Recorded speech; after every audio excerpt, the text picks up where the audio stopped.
அதிசயங்களின் ஊர் என்று சொல்லப்படுகின்ற வேலூர், பழம் பெருமை பெற்ற வேலூர், வீரத்தை விளைவித்த இந்திய சரித்திரத்தில் ஒரு இடம் பெற்றிருக்கின்ற வேலூர். இந்த வேலூர் மாநகரில் உங்களை எல்லாம் சந்திப்பதிலே எங்களுக்கு மிகுந்த மகிழ்ச்சி. உங்கள் அத்தனை பேருக்கும் என்னுடைய பணிவான வணக்கத்தை முதலில் கூறிக்கொள்கிறேன். பெரியோர்களே, வாழ்க்கையில பெரிதும் மகிழ்ச்சியை தருவது எது? எதுதான் மகிழ்ச்சி தருகிறது அப்படின்னு கேட்டா, இந்த பக்கத்தில் உட்கார்ந்துருக்காங்களே ஐயா சொக்கலிங்கம் பழனியப்பன் அவங்க, பணம் சம்பாதிப்பது எப்படி, ஒன்றை 10 ஆக்கி 10ஐ 100 ஆக்கணும், அதை ஆக்குறது எப்படி அப்படின்னு சொல்லுவதில் தேர்ந்த கலைஞர் அவர். மகிழ்ச்சி அப்படின்னா சுண்டல தான் இருக்கு, சுண்டி விடுற காசு இருக்கு பாருங்க, பொருள், அந்த பொருள் தான் அவர் நிற்கிறார். அவர் பக்கத்தில் இருக்கார் பாருங்க, எங்கள் தம்பி மாது. இந்த காலத்தில் எங்கள் அண்ணன் ராதாகிருஷ்ணன் ஒரு பெரிய பேராசிரியர், கம்பனில் கரை கண்டவர், அவருடைய பிள்ளை அது. அதனால் அவரை கூப்பிட்டு, கம்பனே தெரிஞ்சுக்கிட்டவங்க எப்படி அப்படின்னு அவரை கேட்டேன். காசு இல்லாமல் தானே கம்பன் ஊர் ஊராக அலைஞ்சான், பொருள் தாயா, பொருள் தான் இருக்கிறார் அவர். அந்த பக்கத்தில் இருக்காரு ராஜா,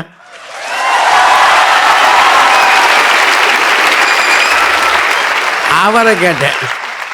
அவர் ஒரு பாறுபடி பார்த்துட்டு, ராத்திரி பகலாக சுத்தணுமே, சுத்தலை கத்தனமே, இரவு பகலாக சுத்தனம்ல என்னையா இருந்துச்சு, இப்பதானே கொஞ்சம் கிடைக்குது, அந்த காசு தாயா, அந்த பொருள் தாயா வாழ்க்கை, அதை தாயா வச்சு நம்ம மகிழ்ச்சி அடைய முடியும். இந்த 3 பேர் சரி. எப்போதும் ஆண்கள் இப்படி பேசிட்டாங்கன்னா பெண்கள் என்ன கணக்கு பண்ணுறாங்க அப்படின்னு அவங்கள கேட்கலாம்னு ஒரு பக்கம். இந்த பக்கத்தில் முனைவர் குரு ஞானாம்பிகா, அவங்கள கேட்டேன், என்னம்மா நீங்கள் விதவிதமும் அந்த கழுத்தில் போட்டிருக்கிறத பாருங்கள், எடுத்து மேலே வெளியே விட்டுருக்காங்க பார்த்தீங்களா, என்கிட்ட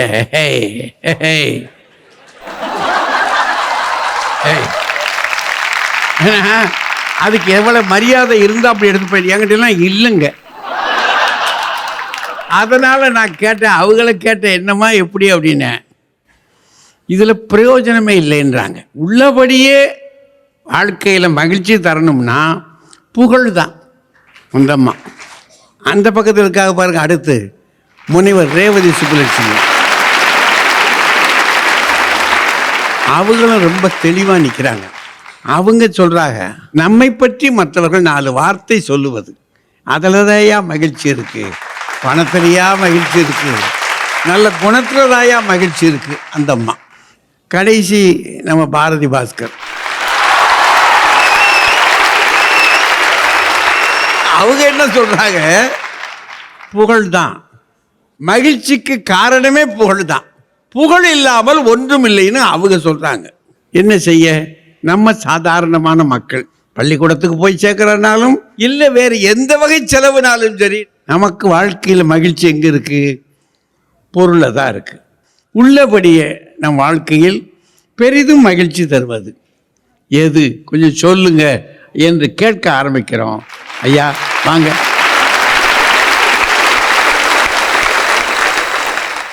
எனக்கு வேறு மேடைகளில் பேசியிருக்கேன், இதுக்கு முன்னால் நான் பட்டிமன்ற மேடையில் பேசினது கிடையாது. இந்த நிகழ்ச்சியில் கலந்துக்கிறதுக்கு முக்கிய காரணம் அப்படின்னு பார்த்தீங்கன்னா, அதாவது பொருளின், பணத்தின் அருமையை உங்களுடன் பகிர்ந்து கொள்வது தான்.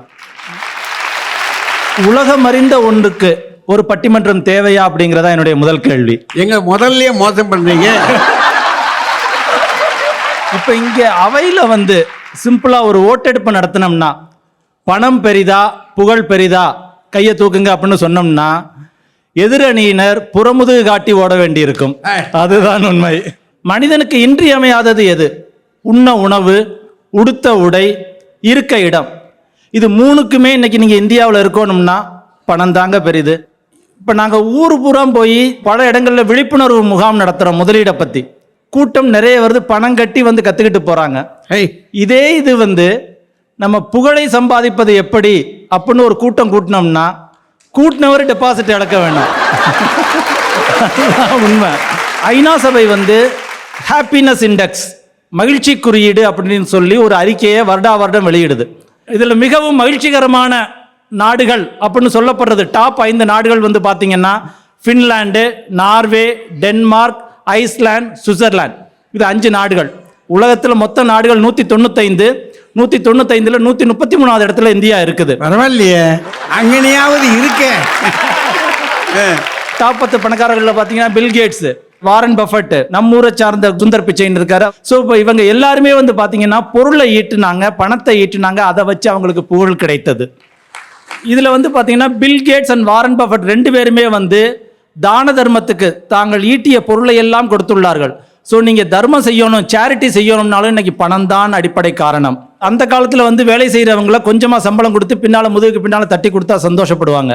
பட் இன்னைக்கு ஊழியர்கள் என்ன சொல்கிறாங்க, நான் நல்லா வேலை செஞ்சேன்னா எனக்கு சம்பளத்தை கூட்டி கொடுங்க, இல்லை டபுள் போனஸாக கொடுங்க, ட்ரிபிள் போனஸாக கொடுங்க, நீங்களும் மகிழ்ச்சியாக இருங்க, நானும் மகிழ்ச்சியாக இருக்கேன், கம்பெனியும் மகிழ்ச்சியாக இருக்கும்.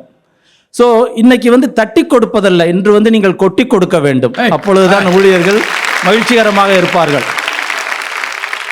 எங்கேயாவது நம்ம ஒரு சர்டிஃபிகேட் எடுத்துகிட்டு போய் இந்த இருக்குது எனக்கு போடாரம் சூடி இருக்காங்க, ஏதாவது ஒரு ஆஸ்பத்திரியில் காமிச்சு நீங்கள் எனக்கு ட்ரீட்மெண்ட் எடுங்கன்னா யாராவது எடுப்பாங்களா?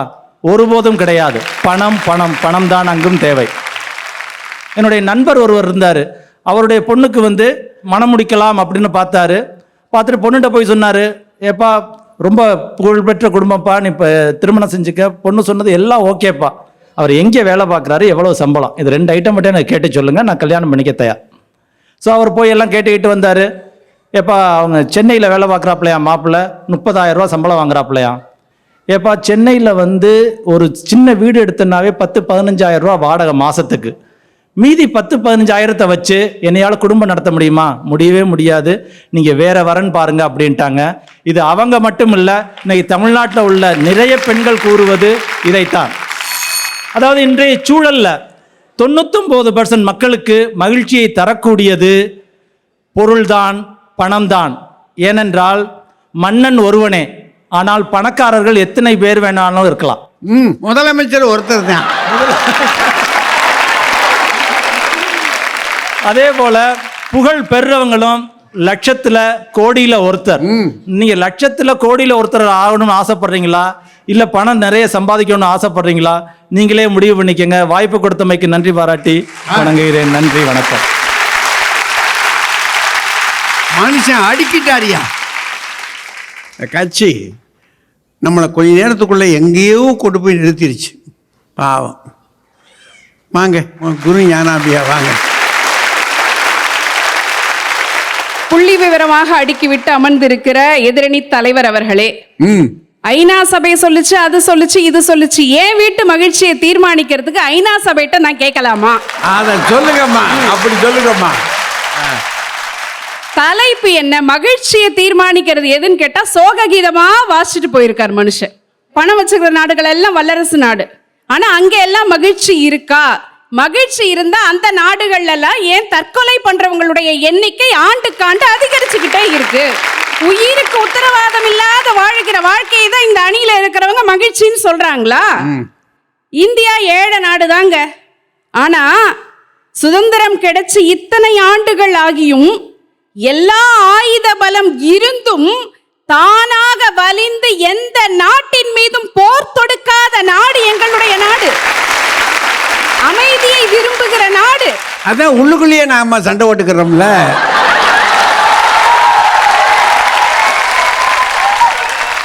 அண்ணன் தம்பி 1000 அடிச்சுக்கிட்டாலும் அப்புறம் கூடிக்கவும் இல்லைங்கயா. நித்தமா வல்லரசு நாடாக இல்லாம இருக்கலாங்க, ஆனா பிற நாடுகள் எல்லாம் வணங்குகிற நாடாக நம்முடைய நாடு இருக்கிறது என்பதை யாருமே மறுக்க முடியாது. இவர் ஊர்ல பிள்ளைகள்லாம் வந்து அதிசயமா சம்பளம் ஜாஸ்தியா இருக்கிற பையங்களை தான் கேட்கறாங்களாம். சரிங்க, ஆனா சம்பளம் 30,000 40,000 முன்ன பின்ன இருந்தாலும் 30,000 வாங்குற பையன் 20,000 வாங்கினாலும் குணமான பையனா இருந்தா நல்லா குடும்பம் நடத்த முடியும்.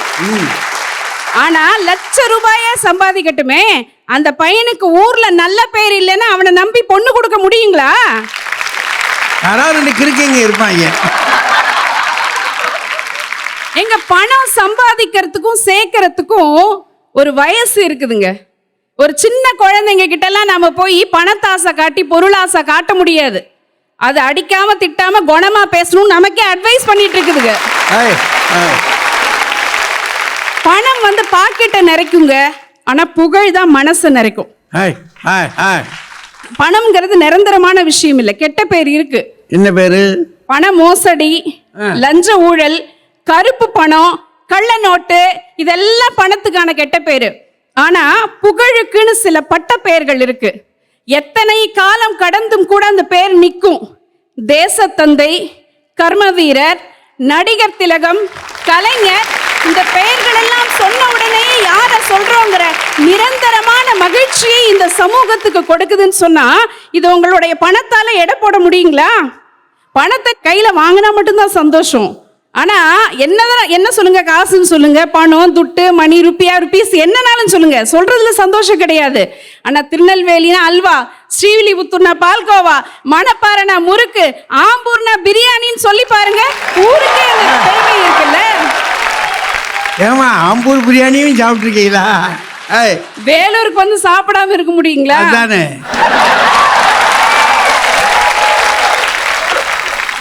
உண்மையிலேயே சொல்ல போனா பணம் சில நேரங்களிலே உறவை இழக்க வைக்கும், நட்பை இழக்க வைக்கும், மனிதத்தை இழக்க வைக்கும். ஆனால் புகழ் என்பது அன்பை அர்ப்பணிக்கும், சேவையை அர்ப்பணிக்கும், வாழ்க்கையே அர்ப்பணிக்க வைக்கும். சொல்ல போனால் எப்போதும் இழந்து போவதை விட அர்ப்பணிப்பதில் தான் நிரந்தரமான மகிழ்ச்சி இருக்கிறது. அதனால்தான் செக் கொடுத்தவரை விட செக்கிழுத்தவரை பற்றி நாம் பேசிக்கொண்டே இருக்கிறோம் என்று சொல்லி நல்ல வாழ்க்கைக்கு நன்றி பாராட்டி விடைபெறுகிறேன். நன்றி, வணக்கம். என்னய்யா இது? என்னமா பாராட்டிருக்காக பாருங்க. ஐயா பேசி முடிச்ச உட்பாடு இந்த கட்சி இருந்த உயரம் இருந்தேன், இப்போ இந்த பொண்ணு பேசி முடிச்ச உட்பாடு அந்த உயரத்துக்கு போய் நிற்கிது பாருங்க. பிரமாதம் பிடிச்சிருக்கு. இப்போ இந்த கட்சியை கொஞ்சமாவது தட்டணும்ல. வாங்க மாது வாங்க. நடுவர் அவர்களே, மேடையில் இருக்கிற நம்ம எல்லாரையும் இங்க இருக்கிற எல்லாரையும் சேர்த்து நாம எல்லாம் மகிழ்ச்சியாவா இருக்கோம். இன்னும் சொல்றீங்க? இங்க வரத்துக்கு பெட்ரோல் போட முடியாம அவங்க தவிச்ச தவிப்பு எனக்கு தான் தெரியும். வாட்ஸ்அப்ல எனக்கு என் பொண்ணு பிறந்த நாளைக்கு எப்போ வந்திருக்கு, உங்க பொண்ணு பல்லாண்டு பெட்ரோலும் டீசலும் போல் நாளும் நாளும் வளர்ந்து கொண்டே இருக்கட்டும். இந்த போராட்டமான வாழ்க்கையில எது மகிழ்ச்சியை தரும் அப்படிங்கறத கேள்வி. இவ்வளவுதான் கேள்வி. நான் என்ன சொல்றேன், போகும்போது அவங்க 3 பேருக்கும் வெறும் புகழை மட்டும் கொடுத்து அனுப்புங்க, வேற எதையும் கொடுக்காதீங்க.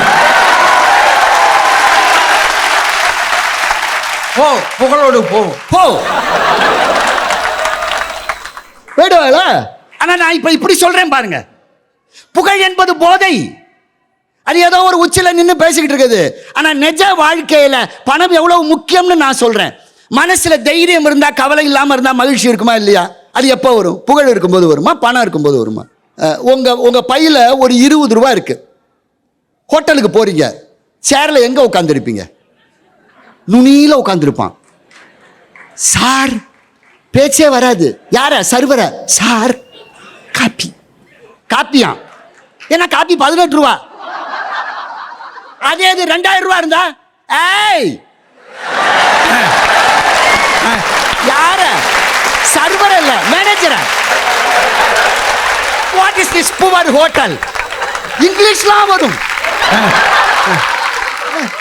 ஏங்க 20 ரூபா இருந்தப்போ வாயில இருந்து வார்த்தை வரல, காத்து தான் வருது. 2000 ரூபா இருக்கும்போது ஆய் வருது. ஏன் 2000 ரூபா? அதுவே 20,000 ரூபாயா இருந்தா ஹோட்டலே வாங்கிடுவான். உங்களை அறியாம உங்க மனசுக்குள்ள ஒரு தைரியம் வருதா இல்லையா? பணம் இருக்கும்போது. அப்ப தைரியம் இருக்கும்போது நான் மகிழ்ச்சியோட இருக்கேனா இல்லையா? என்ன பொறுத்த மட்டும் எனக்கு 2 பொண்ணு, சன் இல்ல. பெண்ணு 2 கல்யாணம் பண்ணி கொடுத்துட்டேன். நல்ல மாப்பிள்ளைங்க, என்ன நல்லா பாத்துக்கிறாங்க, அதெல்லாம் ஒன்றும் கவலை இல்லை. இருந்தாலும் கூட இப்ப வீட்டில் பெண்ணும் இல்லை, சன்னும் இல்லை, ஆனா பென்ஷன் இருக்கு. நீங்க இளமையாக இருந்தாலும் சரி, முதுமையாக இருந்தாலும் சரி, வாழ்க்கையில பணம் என்பது இருக்கிற பொழுது மனிதன் எப்பொழுதும் நிம்மதியோடு இருக்கிறான். இன்னொன்னு சொல்லட்டுமா, நீங்க பெருசா புகழுக்கு தத்துவம் அதுன்னு சொல்றீங்க. எவ்வளவு பெரிய தத்துவத்தை எளிமையா சொல்றேன். உங்க மனசுக்கு எவ்வளவு மகிழ்ச்சின்னு பாருங்க. இது என்னது? 500 ரூபா, சரியா? இது 100 ரூபாயா?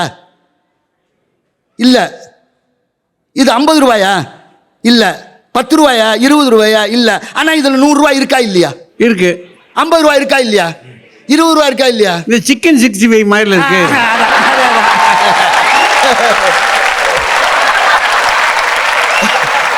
பாருங்க, உலகத்தோட தத்துவத்தை சொல்ற பாருங்க. இந்த 100 ரூபாய், இந்த 500 ரூபாய் நாம் காண்கிற பொருள். ஆனா இதுக்குள்ளதான் நாம காணாத 100 ரூபாய், 200 ரூபாய், 50 ரூபாய் இருக்கு. அதே மாதிரிதான் இந்த காணப்படுகிற உலகத்துக்குள்ளேயே தான் காணப்படாத இறைவன் இருக்கிறான். அவனை பார்க்க வேண்டும் என்று கருதி நம்பிக்கையோடு பார்த்தால் அப்படியே பார்க்க முடியும். இந்த பொய் பொருளை வச்சுதான் மெய்ப்பொருளை பத்தி பேசிட்டு இருக்கேன் நானு. பணம் இல்லாத வாழ்க்கை ஒரு வாழ்க்கைன்னு உங்களால சொல்ல முடியுமா? எதை வச்சு இந்த உலகத்துல வாழ முடியும்? அதனால்தான் வள்ளுவர் சொன்னாரு, பொருள் இல்லாருக்கு இவ்வுலகம் இல்லை.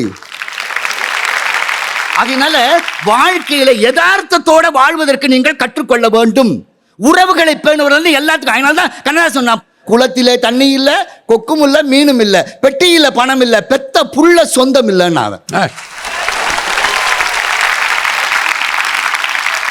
பணமில்லாத வாழ்க்கை இருக்கிறதே, அதை வாழ்வதற்கு யாரும் தயாராக இல்லை. இங்கு பணம் என்று இருக்கிற பொழுதுதான் வாழ்க்கையிலே மகிழ்ச்சி என்பது இருக்கிறது. உறவுகளை பேணவும், நல்ல படிப்பை தரவும், குடும்பத்திலே நோய் வந்தால் நோய் அகலவும், நிம்மதியான வாழ்க்கை இந்த உலகத்திலே வாழ்ந்து கழிப்பதற்கும் நிச்சயமாக பணம்தான் வாழ்க்கையிலே மனிதனுக்கு நிம்மதியை தரும் என்று சொல்லி வாய்ப்பளித்த அனைவருக்கும் நன்றி கூறி விடைபெறுகிறேன். நன்றி, வணக்கம். மனெல்லா பேசியிருக்காரு. இந்த கட்சியை தூக்கிட்டார். காசு இல்லைன்னா கதை நடக்குமா? எந்த கதையாவது நடக்குமா? காசு தாயா, அது பேசும், புகழ் பேசாது. ரொம்ப அழகாக முடிச்சு விட்டார். பாவம் முனைவரம்மா வாங்க, ரேவதி சுப்புலட்சுமி வாங்க. எவ்வளவு மனசாட்சியே இல்லாம வந்து பேசிட்டு போயிருக்காரு. என் வீட்டுல பெண்ணு இல்ல, கல்யாணம் முடிச்சு கொடுத்துட்டேன், சன்னும் இல்ல, ஆனா நான் பென்ஷனை வச்சு மகிழ்ச்சியா இருக்கேன். ஆனால் அவரை அறிமுகப்படுத்தும் போது நீங்க என்ன சொல்லி அறிமுகப்படுத்தினீங்க? கம்பனுக்காக பல தொண்டுகள் புரிந்த பேராசிரியர் ராதாகிருஷ்ணனின் மகன் என்ற புகழ்தான் அவருக்கு பெருமையை தவிர 60,000 70,000 பென்ஷன் வாங்குகின்ற மாது அப்படி அறிமுகப்படுத்தினா இல்ல இல்ல. என்ன சேட்ட, என்னமோ வெல பில்லோடயே திரியிற மாதிரி பேசிட்டு போற. அதுல ரொம்ப சிறப்பா அவர் வந்து ஒண்ணு சொல்லிட்டு போனார் பாருங்களேன். அதுல இருந்தே அவருடைய சொந்தமான வாக்குமூலத்தை கொடுத்துட்டாரு. இந்த பணம் இருக்கே, இந்த எல்லா சேட்டையும் பண்ணும், கையில ஒண்ணுமே இல்லாம காஃபியும் பாரான் ஹோட்டல்ல போய் 2000 ரூபாய் இருக்கும்போது, டேய் யார மேனேஜர, இதுக்கு பேரு பணம் இருக்கிற மகிழ்ச்சின்னு அர்த்தம், பண கொழுப்புன்னு அர்த்தம். அதுக்கு பணம் இருந்தா இவ்வளவு கொழுப்பா சொல்லலாம். அதான் நான் கொஞ்சம் பரியாம சொன்னேன். அது அவ்வளவு சேட்டை பண்ணும். முன்னால பேசினார் பாருங்க நம்ம பொருளாதார நிபுணர் சொக்கலிங்கம் ஐயா அவர்கள். அவர் பேசும்போது சொன்னாரு, ஐநா சபையில் என்ன சொல்லி இருக்கிறார்கள் தெரியுமா? அதெல்லாம் ஒரு பக்கம் இருக்கட்டுங்க, ஆனா ஐநா சபையில் எழுதப்பட்டிருக்கிற ஒரு வாக்கியம் இருக்கிறது, யாதும் ஊரே யாவரும் கேளீர் என்ற ஒற்றை வாக்கியம் நம்ம தமிழ்ல உள்ள வாக்கியம் எழுதப்பட்டிருக்கிறது என்றால் உலகம் முழுவதுக்கும் இந்த புகழ் உங்களுக்கு போதாதா? அதானே நடுவர் அவர்களே, பொதுவாவே வாழ்க்கையில பாருங்களேன், காதலர்களா இருக்கும்போது சந்தோஷமா இருப்பாங்க, கல்யாணத்துக்கு அப்புறம் தான் பிரச்சனையே வரும். எங்களுக்கு அது தெரியலம்மா. ஏன் காதலர்களா இருக்கும்போது சந்தோஷமா இருக்காங்கன்னா அங்க புகழ் அதிகமா இருக்கும். கல்யாணத்துக்கு பிறகு பொருளை பற்றிய சிந்தனை வரும், மகிழ்ச்சி குறைஞ்சிரும். இப்ப ரெண்டு காதலர்கள் பேசிக்கிட்டு இருக்கும்போது பாருங்களேன், அந்த பொண்ணு கறி பிடிச்ச ஆணி மாதிரியே இருக்கட்டும், ஆனாலும் அவன் ஹன்சிகா மோத்வானி மாதிரி இருக்கேம்மா. அந்த புகழ்ச்சி கறி பிடிச்ச ஆணி சொல்லாதீங்க தாயி, என்னைய ஞாபகப்படுத்தும்.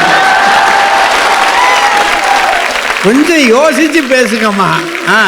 அது சந்தோஷமா இருக்கும். ஆனா கல்யாணத்துக்கு பிறகு எந்த நேரம் பாருங்க அந்த பொருளை பற்றியே சிந்தனை, பணம் என்னாச்சு, எவ்வளவு சிந்தனை, கணக்கு போட்டுக்கிட்டே தெரிகிறது. நான் எங்க வீட்டுக்கார்ட்ட ஒரு நாள் ஆசையா பேசினேன், ஏங்க நான் நம்ம கல்யாணத்தோட நீங்க முதல்ல என்னை பார்க்க வரும்போது நான் என்ன கலர் புடவை கட்டி இருந்தேன் கொஞ்சம் சொல்லுங்க. உடனே அவரு என்னமோ கணக்கு பண்ணிக்கிட்டு இருந்தவர், யோசிச்சுட்டு இருந்தவர், தண்டவாளத்துல தலை வச்சு படுத்திருக்கிறவனுக்கு வர்றது பாண்டியன் எக்ஸ்பிரஸா இருந்தானே வைகை எக்ஸ்பிரஸா? ஏமா இவ்வளவு உண்மை எப்படிமா அந்த ஆளு சொன்னாரு? அந்த வாழ்க்கை சந்தோஷமா இருக்குமா? பொருள் மட்டும்தான் நினைப்பு, புகழ் இல்லவே இல்லைங்கய்யா வீட்டுக்குள்ள. நடுவர் அவர்களே, பொருள் இருக்கிறதே அது இருக்கும்போது மட்டும் அனுபவிப்பது, புகழ் இந்த உலகை விட்டு போன பிறகும் நிலைத்து நிற்பது. அதனால் தானே பெரிய பெரிய தலைவர்களுக்கு புகழஞ்சலி என்று நாம நடத்தி கொண்டிருக்கிறோம். நடுவர் அவர்களே, பக்கத்துல நம்ம பக்கத்து மாநிலம் கேரளா, அங்க புகழ்பெற்ற ஒரு நடிகர், அவரு மிகச்சிறந்த விலை உயர்ந்த ஒரு கார் வாங்கினாரு.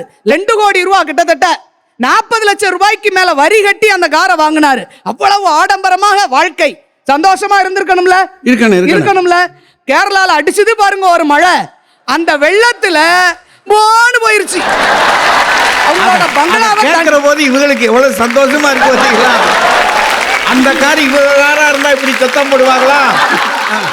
போயிருச்சு காரு, தண்ணியோட மாட்டிக்கிட்டாங்க பங்களாக்குள்ள.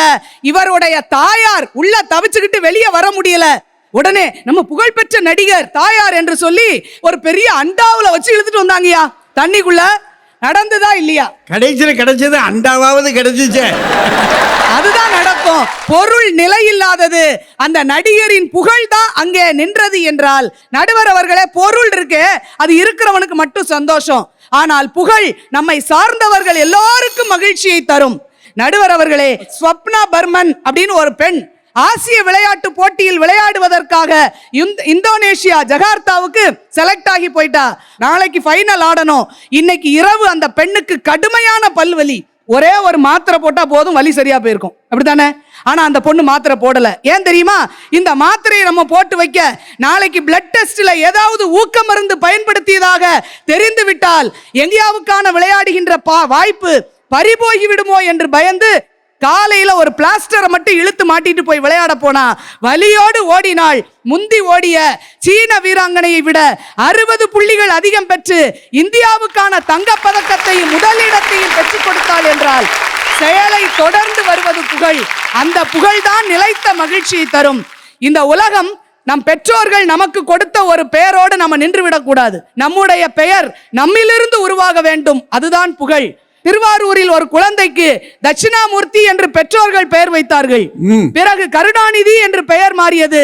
பின்னால் கலைஞர் என்று உலக மக்கள் அத்துணை பேராலும் அழைக்கப்பட்டார் என்றால், அந்த புகழ்தான் நிலைத்த மகிழ்ச்சியை தரும். பொருளை விட புகழே மகிழ்வுக்கு காரணம் என்று சொல்லி வாய்ப்புக்கு நன்றி பாராட்டி விடைபெறுகிறேன். நன்றி, வணக்கம். என்னையா அது? எவ்வளவு செய்திகளை கொண்டு வந்து அம்மா அருமையா சொல்லிட்டாங்க. அப்படின்னா அதை அடித்து ஒரு கதையை முடிச்சு ஆகணும். அதுக்கு சரியான வலுவான சுப்ரீம் கோர்ட் லாயர்னா அப்படி சில வழக்கறிஞர்களை கொண்டு வரணும்ல. யாரை கொண்டு வரலாம்? ராஜா தான்.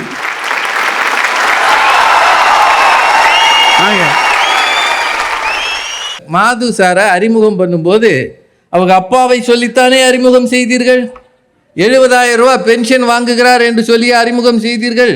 இல்லைம்மா, அது நடுவர் ஏன் அப்படி சொன்னான்றதுக்கு ஒரு அர்த்தம் இருக்குது. அவங்க அப்பா பேரை சொன்னால் எந்த பிரச்சனையும் வராது. 70,000 ரூபா வாங்குறாருன்னா நாளைக்கு 4 பேர் கடன் கேட்டு வந்துடுவான். நானே போய் நிற்பேன்ல. இதெல்லாம் விட்டுட்டு ஐநா சபையிலே யாதும் ஊரே யாவரும் கேளீர் எழுதி போட்டிருக்கிறது. அதனால நம்ம எந்த நாட்டுக்கு விசா இல்லாமல் விட்டுருவானா? என்னம்மா இப்படியே எவ்வளோ நாளைக்கு கதையை நகர்த்துவீங்க சார்? அவங்க சொல்கிறாங்க, கல்யாணத்துக்கு முன்னாடி கரிப்பிடிச்ச ஆணி மாதிரி இருக்கிற ஒரு பொண்ணை ஹன்சிகா மோத்வானின்னு ஒருத்தன் புகழ்வானா. இப்போ இதுலேயே உங்களுக்கு புரிஞ்சு போச்சு இல்லையா? புகழில் உண்மை இல்லை, புகழ்னா பொய்யே. இவ்வளவு பொய்யான புகழ் எப்படி உங்களுக்கு நிலைக்கும் மகிழ்ச்சி தரும்? இப்போ அதே அந்த பொண்ணுக்கு அவன் 5 பவுண்டில் ஒரு செயின் போட்டிருந்தான்னு வைங்க, அது நிற்குமா இல்லையா? அவன் நாளைக்கு திட்டினா கூட 5 பவுண்ட் இருக்கு போ. பொய்யான புகழ் வேண்டாமா? ஆனால் பொருள் உண்மை பேசுகிறாங்க சார். என்ன வேணாலும் பேசுங்க, புகழ் எப்பவும் நிலைத்து நிற்குமா? எப்படி? அவர் பாவம் ஒரு பெரிய நடிகர், அந்த தண்ணி வந்தப்போ இன்னைக்கு கார் தண்ணியில் அடிச்சுட்டு போயிடுச்சு. அவங்க அம்மாவை ஒரு அண்டாவில் வச்சு காப்பாற்றினார்.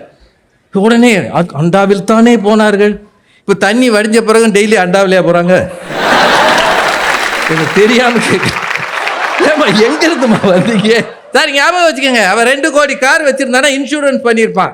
கார் தண்ணியோடு போனாலும் இன்சூரன்ஸ் கம்பெனி 2 கோடி கொடுக்கும். புது கார் வாங்கிட்டு சந்தோஷமாக போவான். நிறைய பேசியிருக்கிறாங்க. சொப்னம் இந்தோனேஷியாவிலே போய் கஷ்டப்பட்டு பல்வலியோடு எல்லாம் சரி. அந்த அம்மாவை பற்றி நீங்கள் ஏன் பேசுறீங்க? அந்த அம்மா தங்க மெடல் வாங்குச்சு. உங்க புகழுக்கே தங்கத்தை தான் கொடுக்குறான், அதனால பேசுறீங்க.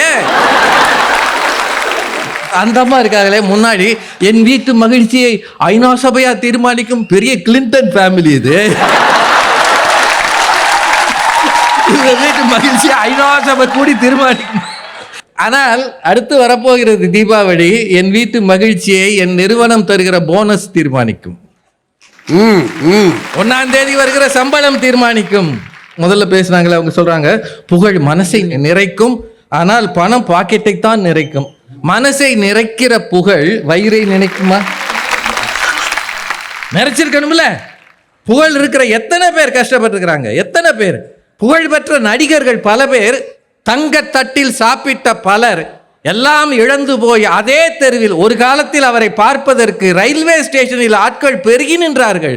ஆனால் கையில் பணம் இல்லாமல் போகும்போது எக்மோர் ரயில்வே ஸ்டேஷனில் பாதை தெரியாமல் தடுமாறி நிற்கும் போது கையை பிடித்து அழைத்து போக ஆள் இல்லை. இதுதான் புகழ் செய்கிற நெருக்கடி. போயிரும் எப்ப வேணாலும். ஒவ்வொரு ஊருக்கு ஒரு புகழ் இருக்கிறதா. திருநெல்வேலினா அல்வா, ஆம்பூர்னா பிரியாணி, போனா ஃப்ரீயா வந்துருவாங்க.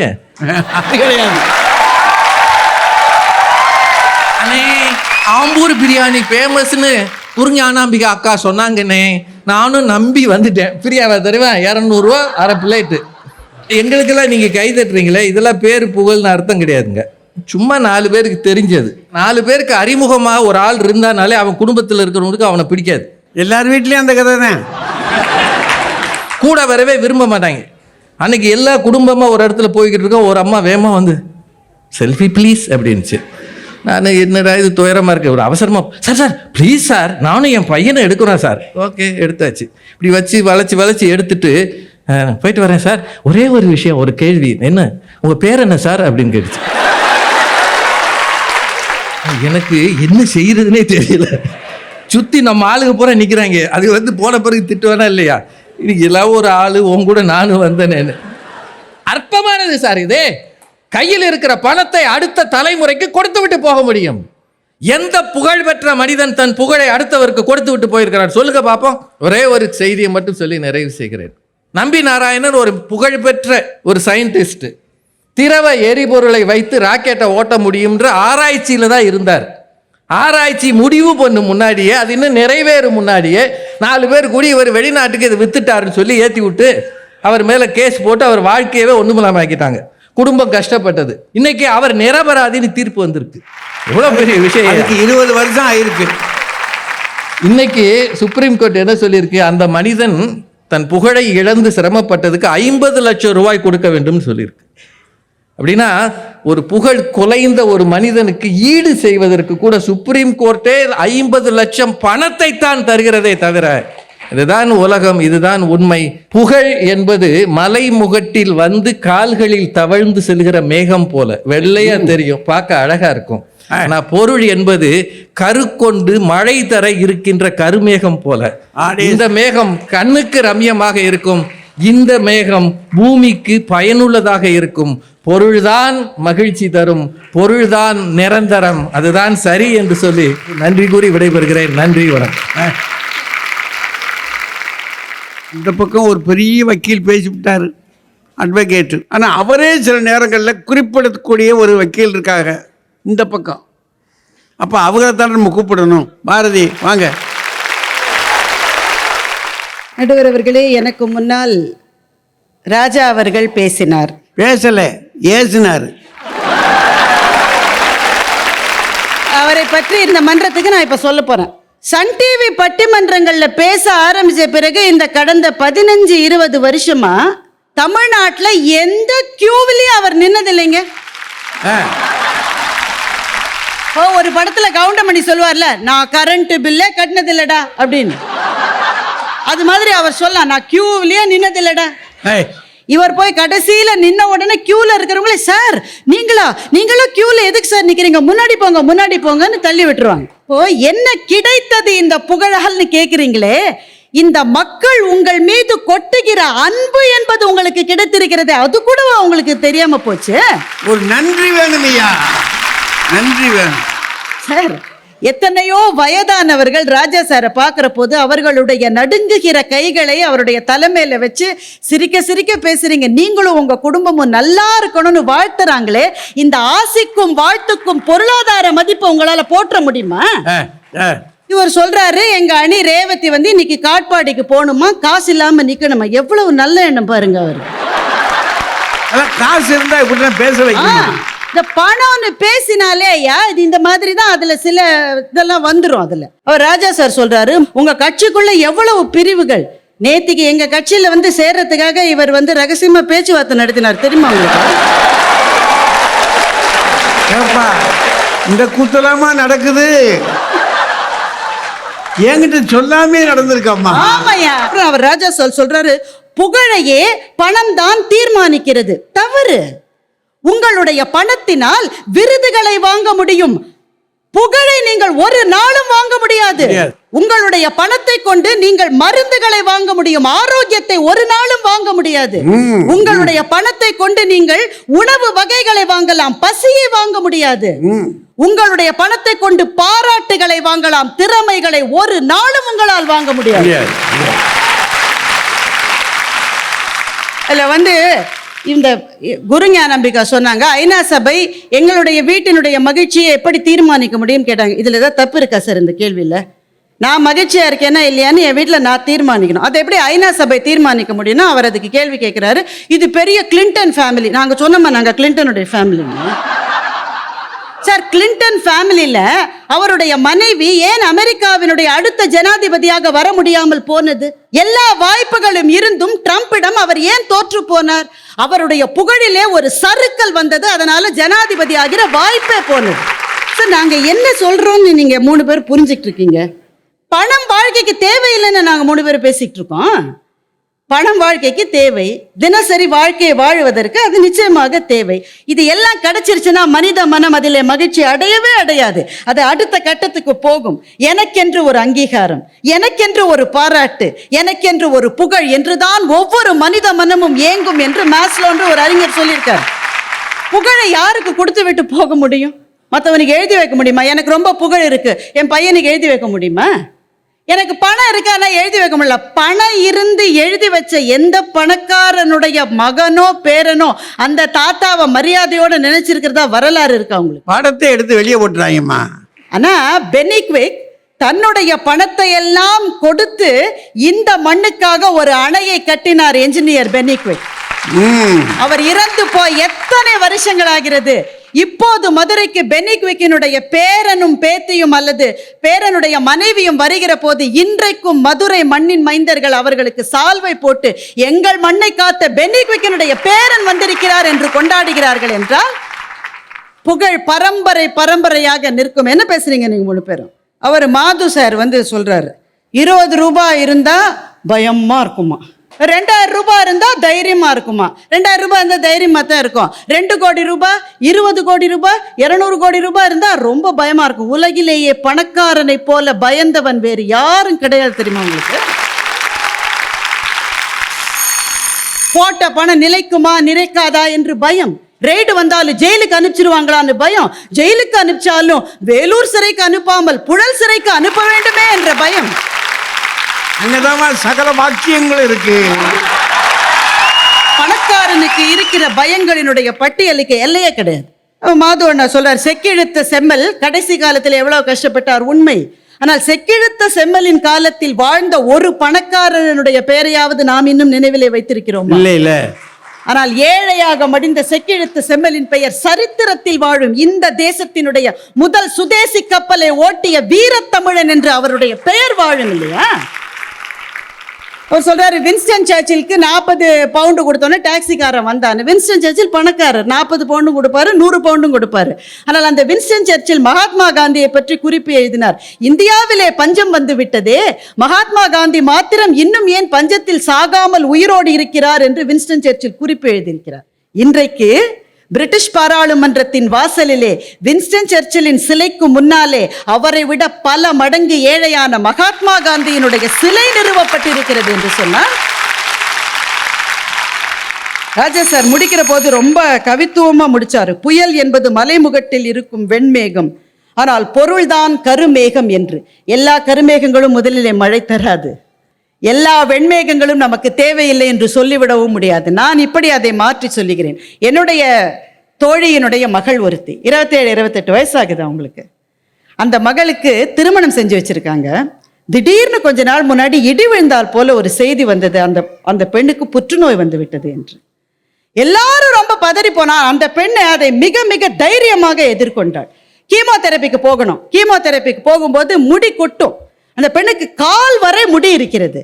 அந்த பெண் என்ன முடிவு செய்தாள் என்றால், சிகிச்சைக்கு போய் என்னுடைய முடியை இழப்பதை விட நானே என்னுடைய கூந்தலை கத்தரித்து கொண்டு விடுகிறேன்னு சொல்லி கால் மட்டும் இருந்த முடியை கழுத்து வரை கத்தரித்து கொண்டாள்.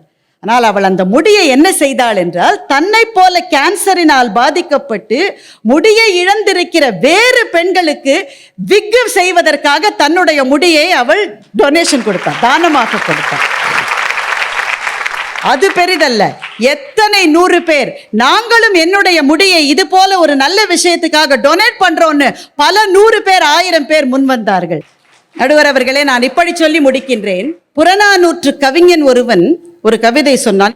புகழ் கிடைக்கிற செயல்கள் என்றால் உயிரையும் கொடுக்கக்கூடியவர்கள், பழி வரும் என்று சொன்னால் செல்வம் வந்தாலும் வேண்டாம் என்று சொல்லுகிறவர்கள் யாரோ அவர்களால் தான் உலகம் வாழுகிறது என்று சொன்னால், நடுவர் அவர்களே, எதிர்க்கட்சியிலே இருக்கிற 3 பேரும் பணத்தின் பின்னால் போகிறவர்கள். பணம் என்பது செல்வம், செல்வோம் செல்வோம் என்று அது போய்கொண்டே இருக்கும். ஆனால் புகழ் என்பது மரணத்துக்கு பிறகும் வாழும் என்பதால் நல்ல தீர்ப்பு கொடுக்க வேண்டும் என்று கேட்டு முடிக்கின்றேன். வணக்கம். பெரியோர்களே, 2 கட்சியும் தங்களுடைய வாதங்களை என்ன அழகா வச்சிருக்கிறாங்க. நியாயமா பாருங்க. காசு இல்லாம கதை நடக்குமாங்க? காசு கையில நிறைய வரும்போது மகிழ்ச்சி இல்லைன்னு நம்ம சொல்ல முடியுமா? நல்லா சொல்லுங்க. இந்த புகழ் இருக்கு பாருங்க, ஒருவரை புகழ்கிற பொழுது இன்னொருவருக்கு அது மகிழ்ச்சியா இருக்கும்னு நினைக்கிறீங்க? அதை ஏற்றுக்கிட முடியல. ஆனால் காசு அப்படின்னு வந்த உடனேயே நமக்கு பெரிய மரியாதை தெரியுது இல்லையா? பணம் இருப்பது சந்தோஷம்தான். ஆனால் ஒரு கட்டத்துக்கு போன பிற்பாடு நம்ம கொஞ்சம் யோசிச்சு பாருங்க. சிவில் கோர்ட்டுன்னு உள்ளே போயிட்டோம், பூரா நடக்கிறதே என்ன விஷயம்? ஒன்றும் வரப்பு தகராறு, அல்லாட்டி அண்ணன் தம்பிகளுக்குள்ள சொத்தை பிரிக்கிறதுல தகராறு வந்துடும். இப்போ பணம் வந்து என்ன ஆகிப்போச்சு, கொஞ்சம் மனசுக்குள்ளே சிக்கலை உண்டாக்கிறது இல்லைங்களா? பெரிய பணக்காரர்கள்லாம் ராத்திரி நல்லா தூங்குறாங்கன்னு நினைக்கிறீங்களா? அதுக்குன்னு தனியாக சில ஊசிகளை போட்டு, அவன் இல்லாட்டி சில மாத்திரைகளை விழுங்கி, இல்லாட்டி அவன் தேவைகளை பார்த்தா வேற வேறையா இருக்கு. உள்ளபடி பார்த்தோம்னு சொன்னால் பணத்தினால எல்லாம் ஆகும் நம்ம நினைக்கிறோம். பார்த்தீங்களா? இவர் கூட சொன்னார், பொருளை சேர்க்கணும் அப்படின்னு திருவள்ளுவர் சொல்லியிருக்காருன்னு சொல்லி. அந்த மனுஷன் விட்டுருவாரா? அவரே கூட என்ன சொல்றாரு, டேய், பொருளால் எல்லாம் ஆகும் என்று நினைக்கிற நினைப்பு இருக்கே, அது ஒரு இருட்டு, மருளால் ஆகும் மானா பிறப்புனார். அப்படின்னா காசுனால எல்லாமே ஆயிரும்னு சொல்ல முடியாது. அதுக்காக இந்த பக்கம் பேசுகிறாங்களே, இவங்க தான் தெளிவாக சொன்னாங்களே, புகழ் இருக்கே அதை யாருக்காக கொடுக்க முடியுமா அப்படின்னு ராஜா ஒரு வெள்ளா கேள்வி கேட்டார். அதையும் கொடுக்க முடியும். எப்படி? மகாத்மா படம் எடுத்தாங்க பாருங்க. அது எடுத்த போது அமெரிக்காவில் இருந்த இந்தியர்களுக்கெல்லாம் மிகப்பெரிய மரியாதை. அமெரிக்காவில் இருந்த இந்தியர்களை பார்க்கிற பொழுதெல்லாம் அங்கே இருந்த அமெரிக்கர்கள், இந்தியர்கள் வந்தா அவங்கள வரிசையில் நிற்க வச்சு கும்பிட்டானா. என்ன காரணம்? எவ்வளவு பெரிய மனிதன் உங்கள் ஊருக்குள்ளே இருந்திருக்கிறாயா? அது அவர் வந்த காலத்தில் ஒரு இறந்து எவ்வளோ காலம் ஆகிப்போச்சு. ஆனால் கூட மரியாதையை புகழை அவர் எடுத்துக்கிட்டு போகலை, அந்த புகழை நமக்கு கொடுத்துட்டு போயிட்டார். என்ன காரணம் அப்படின்னா, மகிழ்ச்சி என்பது என்ன அப்படின்னு ஒரு கேள்வி கேட்குறாங்க மகாத்மா கிட்ட. மகிழ்ச்சி என்பது நாம் எதை பெறுகிறோம் என்பதில் இல்லை, நாம் பிறருக்கு எதை தருகிறோம் என்பதில் தான் மகிழ்ச்சி இருக்கிறது. அப்படின்னா கார்ல் மார்க்ஸ் சொல்லுவான், இவர்களெல்லாம் இருதயத்தால் சிந்திப்பார்கள், மூளையால் செயல்படுவார்கள். நாமெல்லாம் மூளையால் சிந்திக்கிறோம், இருதயத்தால் செயல்பட முடியாமல் திகைக்கிறோம். இன்னும் கூட சொல்ல போனா, நாம் பொருள் தேடுவது, மகிழ்ச்சி தேடுவதெல்லாம் எனக்காக, அதை ஒரு கட்டத்துக்கு போன பிற்பாடு நான் கொஞ்சம் கொடுப்பேன், அங்கே இங்கே கொடுப்பேன். எதுக்கு? இந்த புகழை வாங்குவதற்காக. அப்படின்னா தேடுவதும் எனக்காக, பிறருக்கு கொடுப்பதும் எனக்காக. ஆனால் உண்மையான புகழ் இருக்கிறதே இப்படி வச்சு பாருங்க. திருவள்ளுவன் என்ன அனுபவித்தான் நினைக்கிறீங்க? அவருடைய வார்த்தையை கூட ஆட்கள் கேட்டிருக்க மாட்டாங்க. ஆனால் தனக்கென்று எதுவும் தெரியாமல், தன் பெயரையும் சொல்லாமல், அவருடைய உண்மையான பெயர் என்னன்னு நமக்கு தெரியாது. புலவர்கள் அவனுக்கு ஒரு பெயரை கொடுத்தாங்க, அதை வைத்துக்கொண்டு நாம் அழைத்து கொண்டிருக்கிறோம். அவ்வளவுதான், அது குறியீடு தான். அந்த மனிதர் தன்னை உலகுக்கு கொடுத்து விட்டு உலகத்தை தான் வாங்கிக் கொள்வதல்ல, உலகத்தை தான் வாங்கிக் கொள்வது செல்வந்தனுடைய வேலை. தன்னை உலகத்திற்கு கொடுத்து விடுவது புகழுக்குரியவருடைய வேலை. அவனை விட்டுருவோம். இன்னைக்கு 2 பேருக்கு நோபல் பரிசு கொடுத்துருக்காங்கல்ல.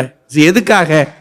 ஒரு தாய், ஒரு பெண்ணு, தீவிரவாத சகோதரர்கள் செய்த கொடுமை, பாலியல் உணர்வுகளில் அவளை படுத்தி இருக்கிற பாடு. ஆனா அவள் அதை பார்த்து கொண்டு அதை அனுபவித்து விட்டு போன பிற்பாடு, தப்பித்து போன பிற்பாடு, தான் அனுபவித்த துயரம் தன்னோடு இருக்க வேண்டும் என்று இல்லாது விட்டு, இல்லை இந்த கொடுமை இனி ஒரு விதி செய்வோம், அதை இனி எந்த நாளும் காப்போம் என்று சொல்லி வீதிகளில் இறங்கி அந்த மக்களுக்காக எவரெல்லாம் பாலியல் துயரத்தை அனுபவிக்கிறார்களோ, அந்த கொடுமையை ஒழிக்க வேண்டும் நினைக்கிறார்களா, அவளுக்குத்தானே நோபல் பரிசு கிடைக்குது. எனக்கா, பணக்காரருக்கா கிடைக்குது? பணக்காரனே 1000 கோடி பணங்களை சம்பாதித்த அந்த மிகப்பெரிய வெடிமருந்து கண்டுபிடித்த அவனே யாருக்கு கொடுக்கணும் நினைக்கிறான்? புகழுக்குரியவன் எவனோ அவனுக்கு கொடுக்க வேண்டும் என்று சொல்லி அவர்களுக்கெல்லாம் பரிசு கொடுக்கிறாங்கன்னா, உள்ளபடி யோசிச்சு பாருங்க. நாம் இந்த பணம் என்ற மாய மோகினி, மார்க்ஸ் சொல்லுவா, 2000 ஆண்டுகளாக அந்த மாய மோகினி வேஷத்திலே மயங்கி கிடக்கிறோம். நாம், நீங்களும் சரி, நானும் சரி, பணத்தை தேடி வைத்திருப்போம். பிள்ளைகள் அதை பார்த்துவிட்டு யுத்தத்தை நடத்தி கொண்டிருப்பார்கள். நாமும் அடிந்து போவோம். நாம் தேடியது புகழாக இருக்கும் என்றால், நம்முடைய பிள்ளைகள் நடக்கிற நடையிலே, நம்மை 4 பேர் வாழ்த்துகிற வாழ்த்தலிலே அவர்கள் பெருமைப்படுவார்கள். இல்லை இல்லை, உலகத்து மக்கள் எல்லாம் பெருமைப்படுவார்கள் என்று சொன்னார். பணம் நாம் படைத்தது, புகழ் இறைவனுக்கு செய்கிற அர்ச்சனை. அது பெரியோர்களே, புகழ்தான் இந்த உலகத்திற்கே நித்திய மகிழ்ச்சி கொடுக்குகின்ற ஒரு மிகப்பெரிய ஆயுதம். அதை சரணடைவோம், அதை பெறுவோம் என்று கூறி வாழ்த்தி வணங்கி விடைபெறுகிறேன். நன்றி, வணக்கம்.